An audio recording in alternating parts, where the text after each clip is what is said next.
Good morning. This is All India Radio, Kohima. The morning news are read by Jonas Yantan. Southern Angami Public Organisation, SAPO, has lifted the travel restrictions imposed on the Mau community within its jurisdiction with effect from today. In a press release, SAPO informed that the decision was taken following advice from its parent body, Angami Public Organisation, APO. It said APO resolved to take over the matter at an extraordinary meeting on March 17th with executive members, presidents of all frontal organizations, advisory board members and intellectuals. SAPO had prohibited Mau citizens from entering or travelling in its area starting from the midnight of December 15, 2022 over the Gazoltsa-Tsukuv dispute. Meanwhile, SAPO said it met with Nagaland Chief Minister Nipirio and expressed gratitude for his concern on the issue.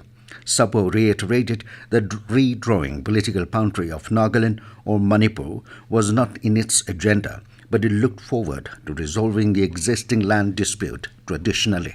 Union Minister for Development of North Eastern Region, G. Kishan Reddy, has said that the central government has accorded top priority for the development of North Eastern Region. He said in all, 55 non-exempted central ministries or departments are mandated to spend at least 10% of the gross budgetary support for central sector and centrally sponsored schemes in the region.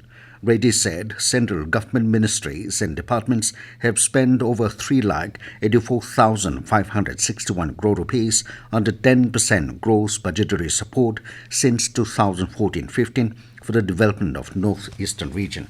In a special series, All India Radio brings you excerpts from the Prime Minister's Man Ki Baat. People, voice and direct dialogue. That's your and our Man Ki Baat. Yes, this is how our Prime Minister connects with millions of countrymen with the program Man Ki Baat. This series, which started on October 3rd, 2014, will complete its 100th episode in April 2023. There was a time when it was not easy to open a bank account. The weaker sections of society were too scared to even enter a bank. But our Prime Minister, Shri Modi, changed the entire attitude.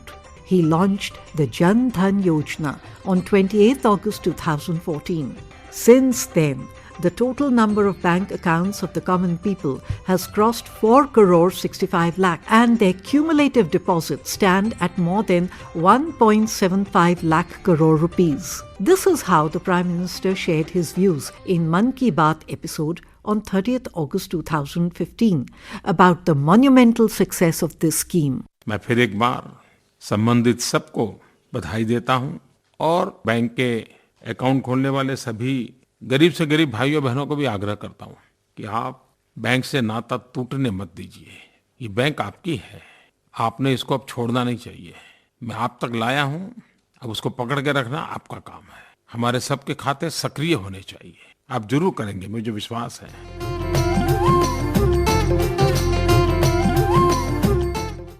This special Man Ki Baat series can be heard every day in the morning and evening bulletins. The Union Housing and Urban Affairs Ministry has invited urban local bodies, ULBs, to participate in the first of its kind initiative, City Finance Rankings 2022.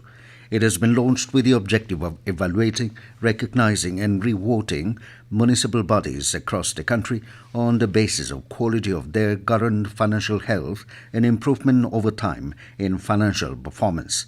The ministry said ULPs across the country can now participate in the rankings through an entirely digital process on the website www.cityfinance.in. It will provide critical insights to policymakers into the state of finances of ULPs. The last date for participating is 31st of May. In view of the rising cases of the new variant of COVID-19 and influenza in the country, Nagaland Health and Family Welfare Department has emphasized on the importance of limiting and reducing transmission of respiratory tract infections.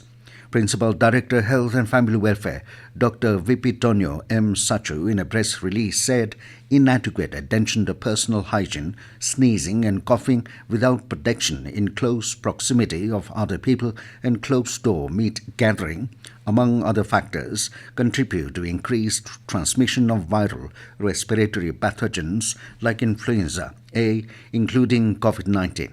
Most of these pathogens typically cause mild and often self-limiting illness, manifesting as acute respiratory infection with fever and cough. However, in some cases, particularly among young children and old-age people, people with obesity and other comorbidities, as well as pregnant women, may suffer from more severe manifestation. The department also issued the do's and don'ts to prevent the control infection. With that, we come to the end of the morning news. Have a nice day.